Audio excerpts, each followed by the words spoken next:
National highway पर लाहौर से मुल्तान की तरफ सफ़र करें तो कादिराबाद के नज़दीक हाईवे के तरफ गन्ने से जूस निकालने वाले बेलने लगे नजर आते हैं। यहाँ किसान अपने गन्ने की फसल का गुड़ बनाकर बेच रहे हैं। किसानों का कहना है इनका तैयार करदा गुड़ हर किस्म के मिलावट और मुज़र असरात से पाक होता है।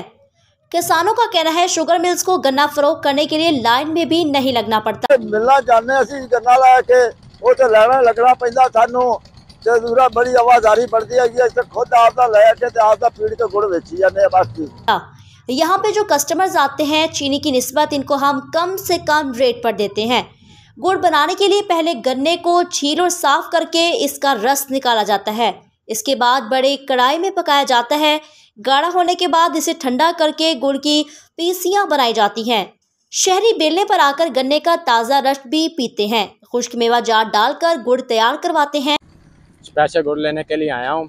ये बहुत अच्छा सादा तरीके से बनाया जाता है। चीनी की निस्बत बहुत सस्ता भी है, जिसको बाद में अपने रिश्तेदारों को सौगात के तौर पर भी भिजवाते हैं। किसानों का कहना है कि वो गन्ना मिलों को देने के बजाय खुद गुड़ निकालने को ज्यादा तरजीह देते हैं, क्योंकि ये काम उनके लिए ज्यादा मुनाफा बख्श है। कैमरा टीम के साथ अहमद हसन, डिवीजन साहिवाल न्यूज़, साहिवाल।